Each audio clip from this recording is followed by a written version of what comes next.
نحمده ونصلي على رسوله الكريم أما بعد فإن أصدق الحديث كتاب الله وأحسن الهدي هدي محمد صلى الله عليه وسلم وخير الأمور عوازمها وشر الأمور محدثاتها وكل محدثة بدعة وكل بدعة ضلالة وكل ضلالة في النار. وبالسند المتصل منا إلى أمير المؤمنين في الحديث أبي عبد الله محمد بن إسماعيل البخاري رحمه الله تعالى أنه قال: باب قول الله ونضع الموازين القسط ليوم القيامة وأن أعمال بني آدم وقولهم يوزن.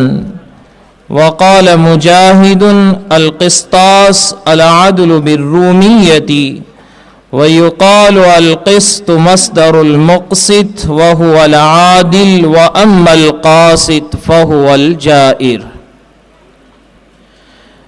برادران اسلام، عزیزان ملت اور آج کے ہماری اس مبارک مجلس کے صدر محترم رئیس الجامعہ محتمیم دارالعلوم دیوبند حضرت مولانا غلام محمد وسطانوی حفظہ اللہ، علماء کرام اور عزیز طلبہ، عزیز دوستو،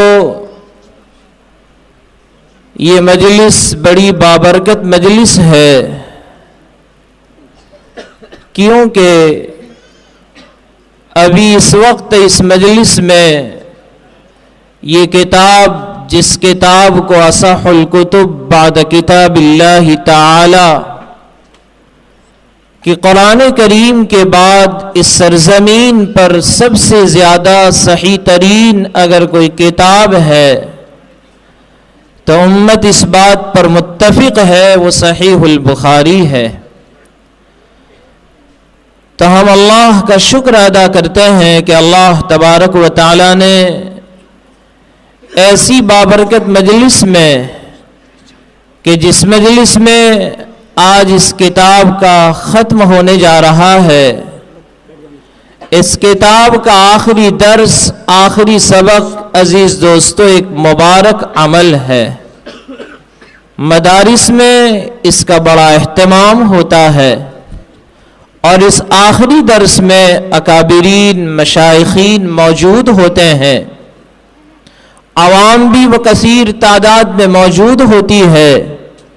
اگرچہ اس آخری درس کے بعض مقامات اور بعض باتیں ایسی ہیں جو عوام کی سمجھ سے باہر ہے، لیکن تب بھی دوستو یہ پورا مجمع قابل مبارکباد ہے کہ تھوڑی دیر کے لیے نبی اکرم صلی اللہ علیہ وسلم کی احادیث کو پڑھنے پڑھانے جانے والی ایسی مبارک مجلس کی شرکت ہمیں نصیب ہو جاتی ہے۔ یہ پورا مجمع بڑا مبارک بات ہے، کیونکہ ہم اور آپ تو یہاں پر بیٹھے ہوئے ہیں، لیکن دوستو یہ مجلس حدیث کی مجلس ہے، اور فرمایا کہ جو شخص بھی اس سرزمین کے اوپر جہاں کہیں ہو اور وہ نبی اکرم صلی اللہ علیہ وسلم کی احادیث مبارکہ کو پڑھنے پڑھانے میں، سننے سنانے کے بہترین مشغلے کے اندر اگر وہ مشغول رہتا ہے تو خدا کی قسم اس کو نبی اکرم صلی اللہ علیہ وسلم کے سینہ اطہر سے وہ نورانی خطوط جو نکلتے ہیں، تو ہر مشتغل بالحدیث کے سینے کے ساتھ اس نور کی لڑی جڑی ہوئی رہتی ہے۔ لہذا ہم سب بڑے مبارکباد ہیں۔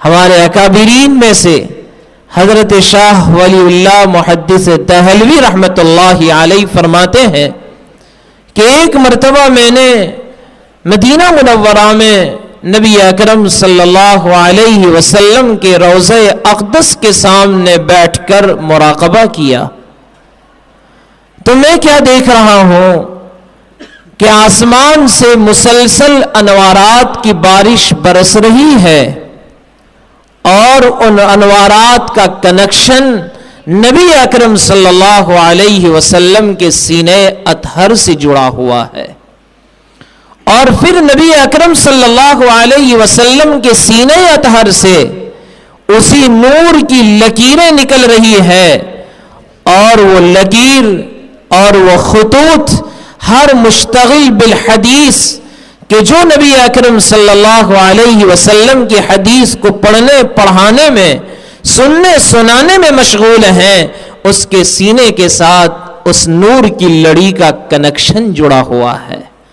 آج یہ جتنا مجمع یہاں پر بیٹھا ہے، اللہ سے ہم دعا کرتے ہیں دوستو، کیونکہ ہمارے پاس وہ آنکھیں نہیں ہیں کہ جن آنکھوں سے ہم اس نور کو دیکھ سکیں، کیونکہ ہم نے تو ہماری آنکھوں کو گناہوں سے دیکھ دیکھ کر گندا کر دیا ہے، ہم نے اپنے کانوں کو گندا کر دیا ہے۔ وہ آنکھیں ہم کہاں سے لائیں کہ جن آنکھوں سے وہ نور کا ہم نظارہ کر سکیں، حالانکہ ہم سب کے سینوں سے وہ نبی اکرم صلی اللہ علیہ وسلم کے سینے اطہر سے نکلے ہوئے نور کی خطوط جڑی ہوئی ہے۔ اور دوستو، ایسے ایسے بزرگان دین اس دنیا کے اوپر گزرے ہیں کہ جو اس نور کو دیکھ کر علم کی نوعیت کو معلوم کر لیا کرتے تھے کہ یہ قرآن ہے کہ حدیث ہے۔ ایک بہت بڑے بزرگ گزرے ہیں، شیخ عبدالعزیز دباغ رحمت اللہ علیہ، اپنے وقت کے بہت بڑے بزرگ ہیں، قطب ہیں، لیکن دوستو کسی امی محض تھے، ان پڑھ تھے، لیکن اللہ رب العزت نے آپ کو علم لدنی عطا فرمایا تھا۔ شیخ عبدالعزیز دباغ رحمت اللہ علیہ کے سامنے اگر کوئی قرآن کریم کی آیت کریمہ تلاوت کرتا یا کوئی حدیث کو پڑھتا، حضرت فوراً سن کر فرما دیا کرتے تھے یہ قرآن ہے، یہ حدیث ہے۔ حضرت سے پوچھا کہ حضرت آپ کو کیسے پتہ چل جاتا ہے؟ ایک مرتبہ آپ کا امتحان لینے کے لیے قرآن کریم کی آیت کریمہ حضرت کے سامنے تلاوت کی گئی، حافظوا علی الصلوات والصلاة الوسطى ای صلاة العصر وقوموا للہ قانتین۔ لہذا جب یہ آیت کریمہ حضرت کے سامنے پڑھی گئی، حضرت نے کہا حافظوا علی الصلوات والصلاة الوسطى، یہ ٹکڑا تو قرآن کی آیت کا ہے، اور صلاة العصر یہ قرآن کی آیت نہیں ہے۔ پوچھا گیا حضرت آپ کو کیسے پتا چل گیا؟ کہا کہ جب قرآن کریم کی کوئی آدمی تلاوت کرتا ہے تو اس تلاوت کرنے والے کے منہ سے تلاوت کرنے کے درمیان میں ایک نور نکلتا ہے جس کی روشنی آفتاب کی طرح ہوا کرتی ہے۔ میں سمجھ جاتا ہوں اس روشنی کو دیکھ کر کہ یہ قرآن ہے۔ اور جب کوئی حدیث پڑھتا ہے تو اس حدیث پڑھنے والے کی زبان سے ایک نور نکلتا ہے جس کی روشنی 14ویں رات کے چاند کے مانند ہوا کرتی ہے۔ میں سمجھ جایا کرتا ہوں کہ یہ حدیث ہے۔ اور جب کسی کے منہ سے کوئی روشنی نظر نہیں آتی تو میں سمجھ جایا کرتا ہوں یہ نہ قرآن ہے نہ حدیث ہے۔ تو دوستو، اللہ رب العزت کے ایسے برگزیدہ بندے بھی یہاں سے گزرے ہیں۔ خیر، یہ کتاب بڑی مقدس کتاب ہے۔ اس کتاب کے لکھنے والے امام بخاری رحمت اللہ علیہ، جن کا نام محمد ابن اسماعیل ہے، ابو عبداللہ آپ کی کنیت ہے۔ محمد ابن اسماعیل، آپ کے والد محترم اسماعیل بھی بڑے متقی اور پرہیزگار تھے۔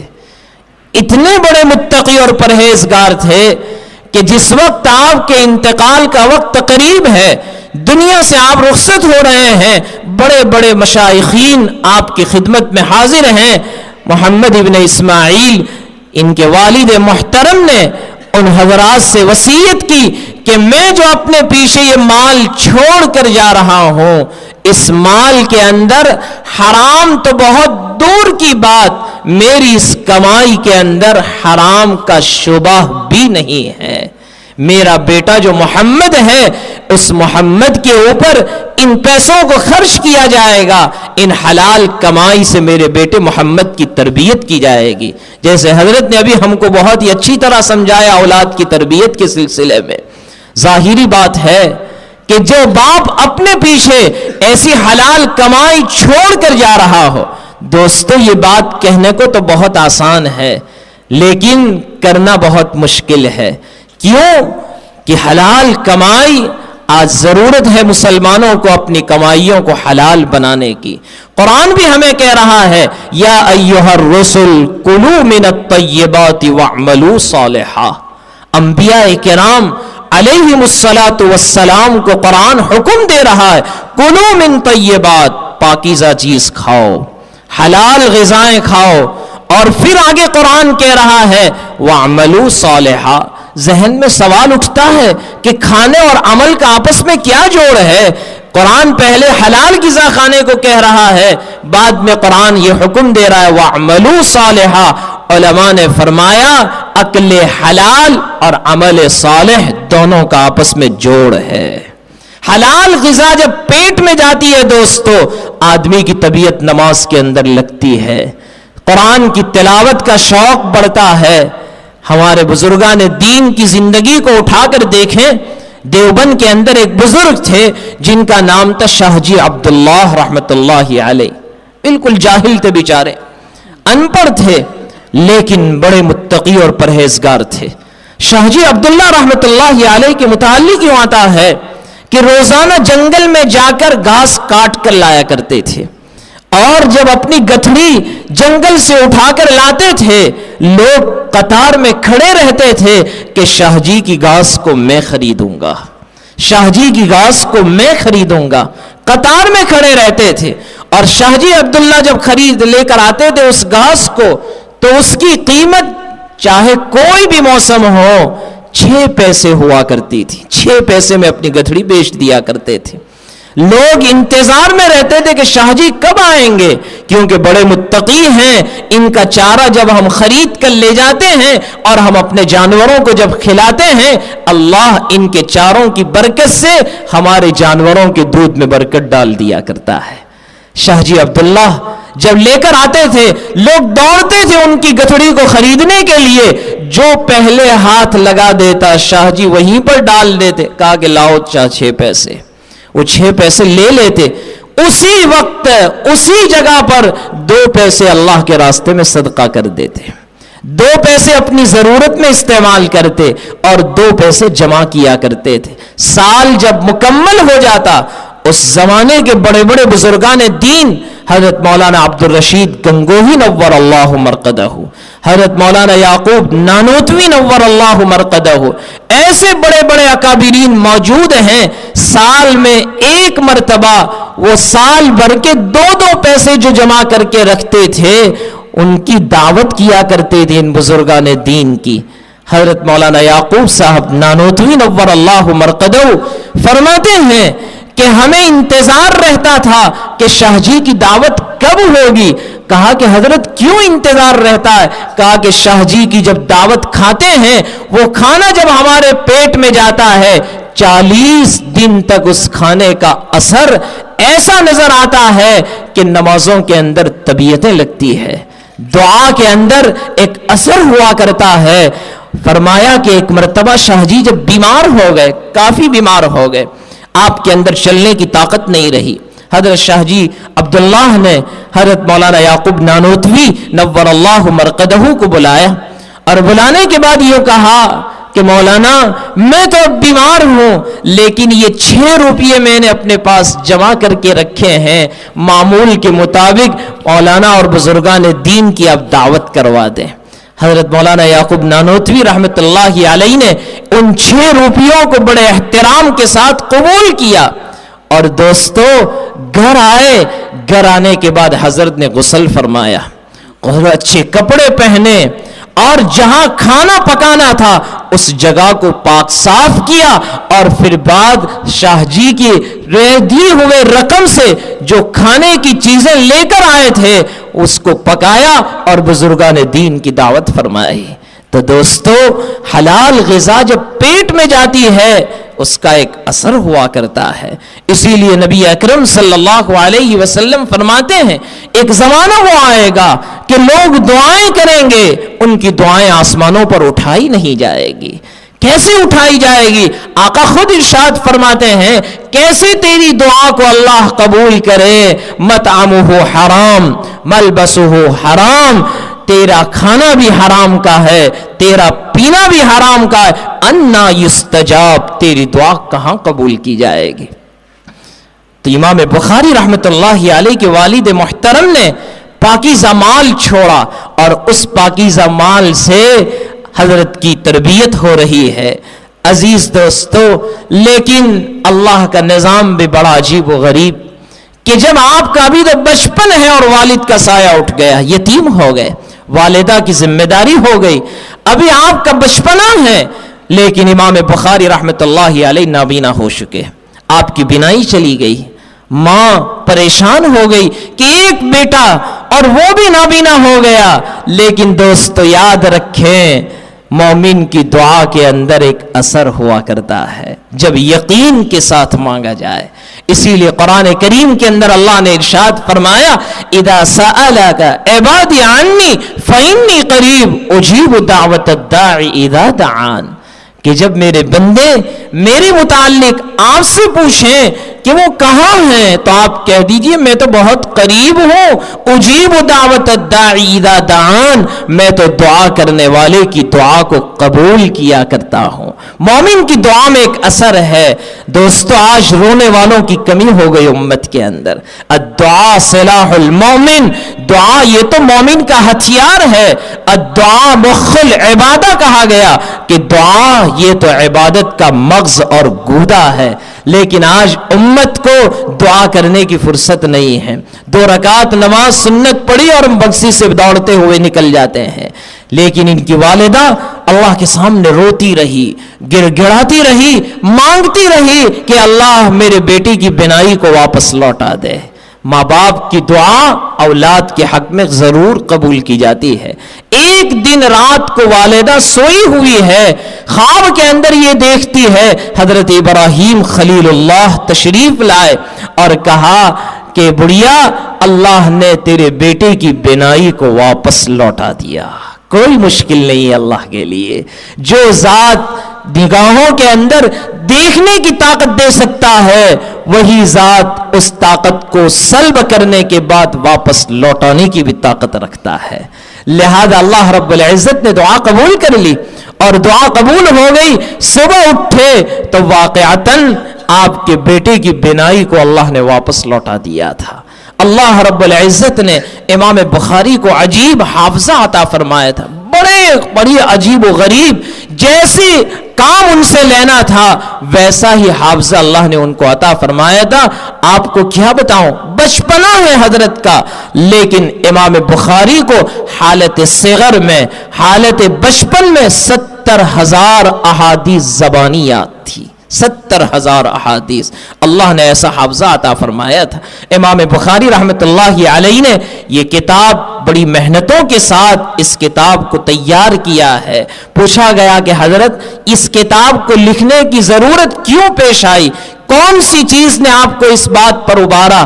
امام بخاری رحمت اللہ علیہ نے فرمایا، اس کی 2 وجہ بیان کی، وقت میں گنجائش نہیں ہے، مختصر کہہ کر آگے چل لوں گا کہ ایک مرتبہ میں نے خواب کے اندر دیکھا کہ آقا مدنی صلی اللہ علیہ وسلم تشریف فرما ہے اور نبی اکرم صلی اللہ علیہ وسلم کی حاضری ہے اور میرے ہاتھ میں ایک پنکھا ہے اور میں اس پنکھے سے آپ کو ہوا دے رہا ہوں، مکھیاں جو آپ پر بیٹھی ہوئی ہیں ان مکھیوں کو میں ہٹا رہا ہوں۔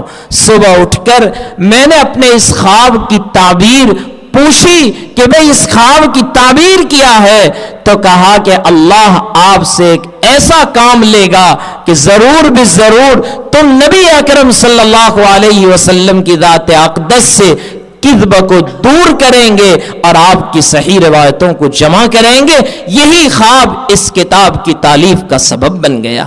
آپ نے بڑی محنتوں کے ساتھ اس کتاب کو تیار کیا ہے. اللہ نے جو اس کتاب کو مقبولیت عطا فرمائی، ایسے نہیں کیسی بارگاہ خداوندی میں مقبولیت. امام بخاری رحمت اللہ علیہ سے 90,000 شاگردوں نے بلا واسطہ اس کتاب کو پڑھا ہے. بارگاہ رسالت میں بھی اللہ نے اس کتاب کو ایسی مقبولیت عطا فرمائی کہ ابو زید مروزی رحمت اللہ علیہ فرماتے ہیں کہ ایک مرتبہ میں حجر اسود اور مقام ابراہیم کے درمیان میں سویا ہوا تھا. نبی اکرم صلی اللہ علیہ وسلم کی خواب میں زیارت ہوئی. آقا نے فرمایا یا ابا زید الی متی تدرس کتاب الشافعی، کہ کب تک تم امام شافعی کی کتاب پڑھتے اور پڑھاتے رہو گے. وما تدرس کتابی، میری کتاب کو نہیں پڑھتے ہو. ابو زید مروزی پوچھنے لگے ادب کے ساتھ یا رسول اللہ آپ کی کتاب کون سی ہے؟ تو نبی اکرم صلی اللہ علیہ وسلم نے فرمایا میری کتاب جامع محمد بن اسماعیل البخاری ہے. یعنی صحیح بخاری کو نبی اکرم صلی اللہ علیہ وسلم اپنی کتاب فرما رہے ہیں. امام بخاری نے 16 سال کی مدت کے اندر 6 لاکھ احادیث کا ذخیرہ آپ کے پاس تھا. ان 6 لاکھ احادیث کے ذخیرے میں سے ان روایات کو منتخب کر کے اور صرف اتنا نہیں بلکہ ہر روایت کو جانچا.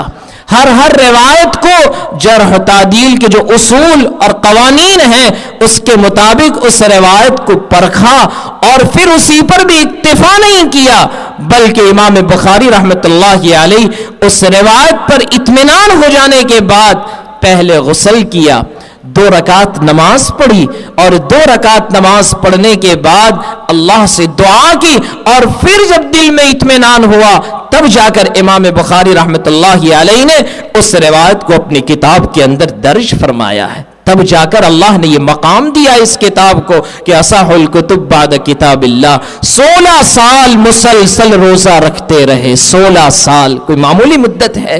16 سال مکمل روزہ رکھتے رہے اور اس طرح روزہ رکھتے تھے دوستو گھر والوں کو پتہ بھی نہیں چلتا تھا. گھر والے تو صبح کا کھانا آپ کے کمرے میں چھوڑ کر جاتے، حضرت کسی فقیر کو صدقہ کر دیتے اور برتن وہاں پر خالی چھوڑ دیتے. کہنے کھانا یہ سمجھتے کہ حضرت نے کھانا کھا لیا، حالانکہ آپ نے کھانا ابھی کھایا نہیں ہے. امام بخاری رحمت اللہ علیہ بڑے متقی اور پرہیزگار تھے. آپ کے ورع اور آپ کے تقوی کو کیا بیان کیا جائے، بڑے متقی اور پرہیزگار تھے. آخر امام بخاری رحمت اللہ علیہ عید الفطر سن ہجری 253 کے اندر آپ کا وصال ہو گیا اور آپ یہ دنیا سے رحلت فرما گئے. مقام خرتنگ کے اندر امام بخاری رحمت اللہ علیہ کی تدفین عمل میں آئی. تدفین کے بعد ہوا یہ کہ مسلسل آپ کی قبر اطہر سے مشک کی خوشبو پھوٹ رہی ہے. یہ کیا تھا دوستو؟ خدمت رسول صلی اللہ علیہ وسلم اور اتباع سنت نبوی کا یہ صدقہ تھا کہ جو بھی نبی اکرم صلی اللہ علیہ وسلم کی احادیث کی اس طرح خدمت کرے گا ضرور اللہ رب العزت اسے قیامت کے اندر خوشبو میں مہکائیں گے. حضرت ماں ام سلمہ رضی اللہ تعالیٰ عنہ فرماتی ہے کہ جب نبی اکرم صلی اللہ علیہ وسلم کا وصال ہو گیا، آپ اس دنیا سے رحلت فرما گئے، پردہ فرما گئے، تو فرماتی ہے کہ میں نے اپنا دست مبارک، میں نے اپنا ہاتھ نبی اکرم صلی اللہ علیہ وسلم کے سینے اطہر پر رکھا. اس کے بعد ہوا یہ کہ کئی سال گزر گئے، میں اپنے اس ہاتھ سے کھاتی رہی، پیتی رہی، اپنے ہاتھوں کو دھوتی رہی، لیکن کبھی بھی میرے ان ہاتھوں سے مشک کی خوشبو ختم نہیں ہوئی. یہ نبی اکرم صلی اللہ علیہ وسلم کے جسم اطہر کو صرف مس کرنے کی وجہ سے کہ کئی سالوں تک حضرت ام سلمہ رضی اللہ تعالی عنہا کے ہاتھوں سے مشک کی خوشبو آتی رہی. تو دوستو حضرت امام بخاری رحمت اللہ علیہ کی قبر اطہر سے بھی مسلسل خوشبو پھوٹ رہی ہے. لوگ مٹی اٹھا کر لے جاتے تھے. آخر تنگ آ گئے، مٹی ڈالتے ڈالتے احاطہ کر لیا گیا. تب بھی لوگ لے جانے لگے. آخر ایک بزرگ نے دعا کی کہ اللہ یہ سلسلہ اگر جاری رہا تو کب تک ہم مٹی ڈالتے رہیں گے. لہذا اس دعا کے بعد پھر وہ سلسلہ ختم ہو گیا. تو امام بخاری رحمت اللہ علیہ نے اس کتاب کو بڑی محنتوں سے تیار کیا. ہمارے اکابرین اور مشائخین کا بارہا یہ تجربہ رہا ہے کہ جب بھی کوئی حالات پریشانیاں آئی کہا کہ بخاری کا ختم ہوا اور دعا کی گئی, اللہ نے ان مصائب کو دور فرما دیا. اگر کبھی قحط پڑا ہوا ہے اور اس قحط کے اندر بخاری کا ختم کر کے دعا کی گئی, اللہ نے اس کے ختم کی برکت سے مسلسلدار بارشیں برسا دی ہے. کہا کہ اس بخاری کے نسخے کو لے کر جس کشتی میں آپ سوار ہو جاؤ, اللہ اس کتاب کی برکت سے اس کشتی کو غرق ہونے سے محفوظ کر لیا کرتے ہیں. آج ایسی کتاب کی ختم کی مجلس میں ہم اور آپ شریک ہیں. دعا کیجئے اللہ ہم سب کی بھی اس شرکت کو قبول فرمائے اور اللہ ہم سب کے لیے مغفرت کا ذریعہ بنائے.